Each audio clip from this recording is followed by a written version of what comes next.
The topic of my report is using game techniques and technologies as a means of increasing motivation in teaching English. So the topic of using games in the classroom is relevant in modern pedagogical reality since play is one of the most important means of physical, mental and moral education of a child. Using games in the educational process helps to activate the child's activity, develops cognitive activity, observation, attention, memory, thinking, maintains interest in what is being studied, develops creative imagination, imaginative thinking, relieves fatigue in children as the game makes the learning process entertaining for the child. And the definition of the game was researched by different famous pedagogical scientists and researchers. And I want to tell about Makarenko. Makarenko, in his work on parenting in the family, wrote, "What a child is like in the game, he will be like that in many ways in work and in life when he grows up. In a good game, there is a work effort and a thought effort." And from the disclosure of the concept of play, teachers and psychologists highlight a number of general provisions. First of all, the game is an independent time of educational activity for children of all ages, and play for children is one of the most free forms of the activity, which is realized while studying the world around them, opens up space for the activity of self-expression, self-knowledge, personal creativity, and the game is the first stage of a child's activity, the primary school of his behavior. The game is an equal and normative activity of younger school children, teens, and youths who change their goals as they grow up. And the game is a practice of development. Children develop because they play, and they play because they develop.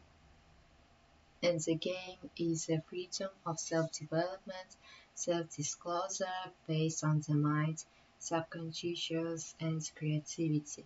And the game is the main area of communication for children. The game acquires the experience of human relationships, solves the problems of interpersonal relationships. And now let's look at games in the context of increasing motivation.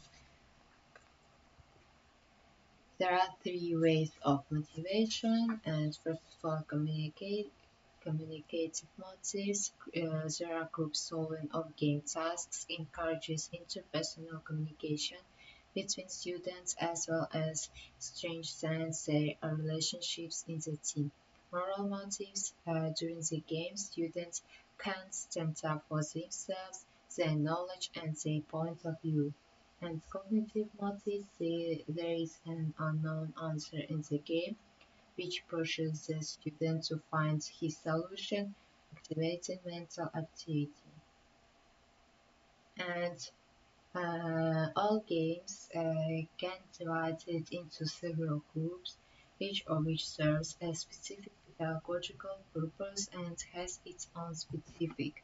And first of all, didactic games focus on a specific learning goal, language, culture, concepts, and etc., and includes planning rules and the possibility of evaluation.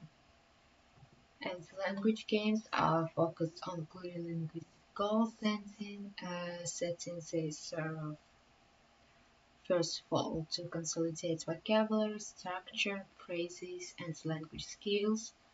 And language games include board games, cards games, sizes games, guessing, combining, and memorizing games, speaking and reading games, discussion games, for example, what if, and clapping games, for example, when you hear future tense verbs, you clap your hands. And in creative games, the goal is not to reproduce a learning material, find a specific solution, or do something right, but to create something new from non-components, and special attention is paid to the use of language, creative writing, creative storytelling, and drawing, as well as improvisation. And outdoor games are focused on active motor actions aimed at achieving a conditional goal provided in the rules. And outdoor games can be held both indoors and outdoors. And interactive games, these games focus on relationships between people where a lot of skills are required in the classroom. They can be used in the following situations: for knowing, to relax, increasing concentration, for planning and thinking about group work, to destroy stereotypical behavior, and for the preparation of a theatrical performance. And the rules of playing interactive games can be changed as needed by students during the game. There are no winners or losers. All interested parties must correct their mistakes in the foreign language, so there is no competition between students, and students decide for themselves what they would like to contribute to the game at their own option.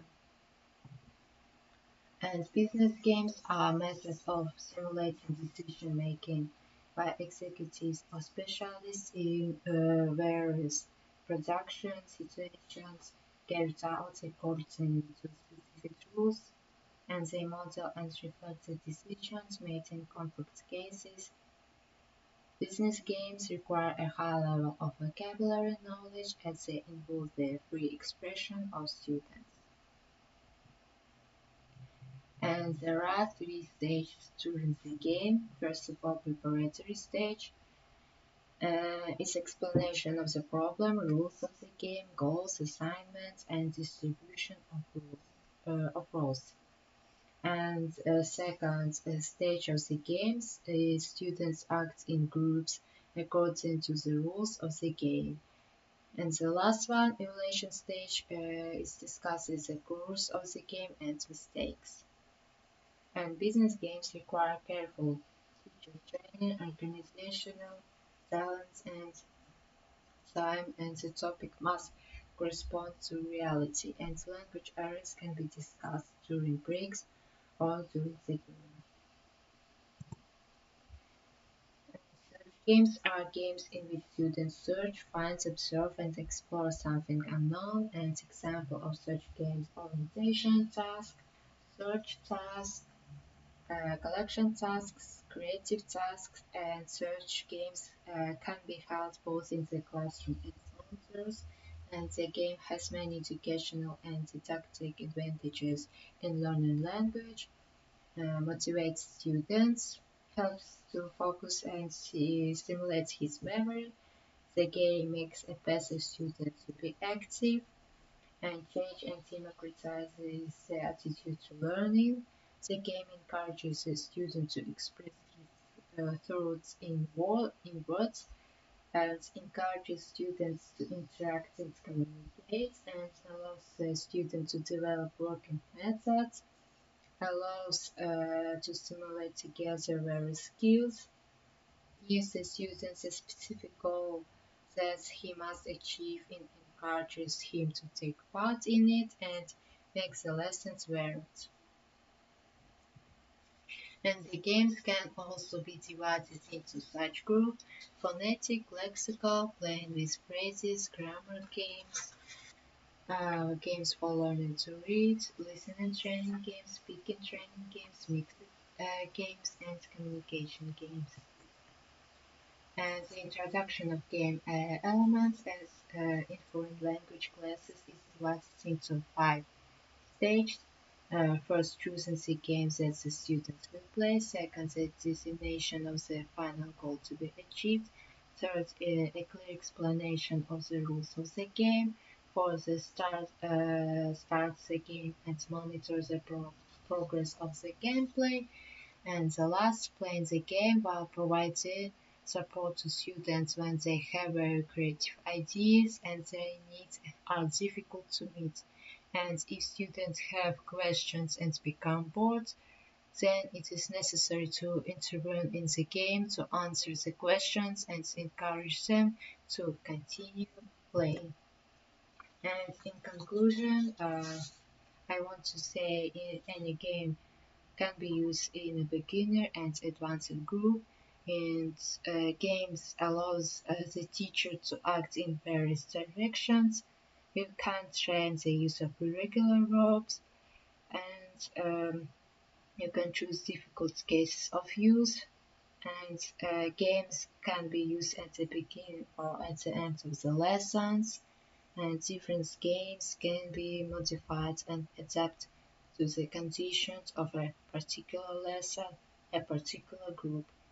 And reasonable use of games in the classroom and their combination with other methodological techniques contribute to the qualitative assimilation of the material and make the learning process itself joyful, which becomes a need for the students.